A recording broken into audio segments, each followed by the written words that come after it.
عليكم. أنا امرأة كويتية بدون، عاطلة عن العمل حاليا وعاملة بالقطاع الخاص سابقا. بتكلم بهذا الفيديو عن عمل النساء البدون داخل القطاع الخاص ومدى الانتهاكات اللي تتعرض لها المرأة البدون داخل هذا المجال تحديدا.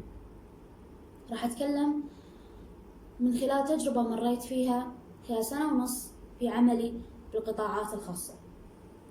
بستفتح حديثي الانتهاكات اللي تحدث لكل امرأة بدون تعمل بالقطاع الخاص، وهي ساعات العمل.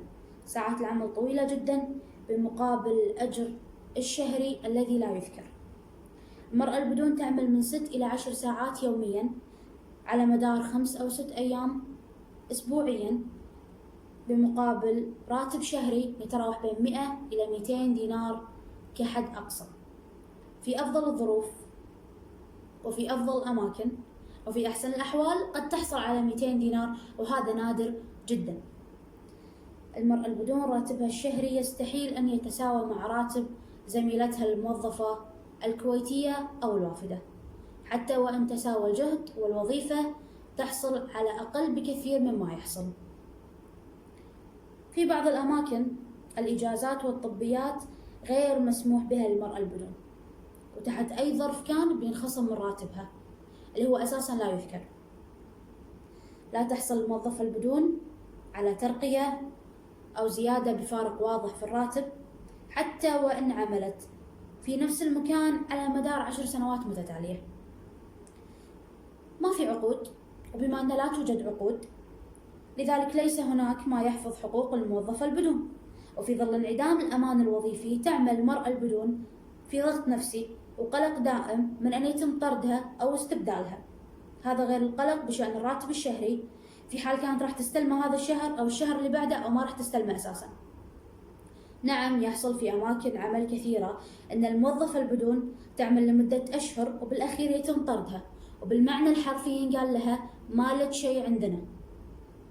ناهيك عن الانتهاكات والتعدي لفظيا على الموظفة البدون والتعمد بإهانتها، لأن ما في قانون يحفظ حقوقها وما في جهة تقدر تلجأ لها وتحفظ حقها، فإما تضطر لترك باب رزقها الوحيد أو تستمر وتتحمل مرغمة هذه الانتهاكات. أحب أنوه على أن عمل النساء البدون ليس رفاهية، بل على العكس تماما. النساء البدون تحمل على عاتقها أسر. المرأة البدون تعيل أسرة قد تتكون من 10 أفراد براتب لا يتجاوز 200 دينار أساسا. طبعا أرباب العمل الخاص على دراية بهذا الوضع، دراية تامة بالوضع المادي للأسر البدون، وأن كافة أفراد الأسرة بحاجة للعمل وفي أي مقابل مادي لسد حاجاتهم اليومية ولنيل حياة طبيعية ومش مترفة. قاعدة أتكلم هني عن حياة طبيعية، حياة ما تضطر فيها أن أنت تمد إيدك أو تشحذ لتحصل على لقمة عيشك، حياة ما تضطر أن أنت تناشد فيها بتويتر أو اللجان الخيرية عشان تحصل على حاجاتك اليومية، الحاجات الأساسية لكل إنسان.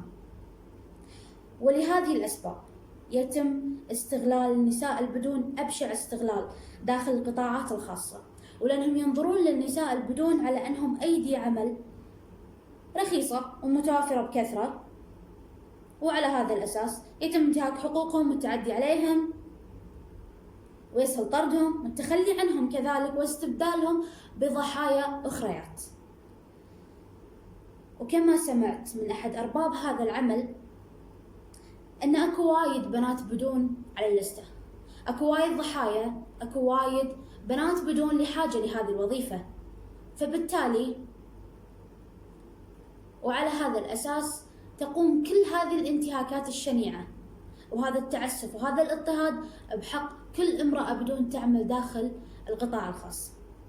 هذا استغلال لحاجات الناس والتسلق على أوضاعهم والتسلق على همومهم.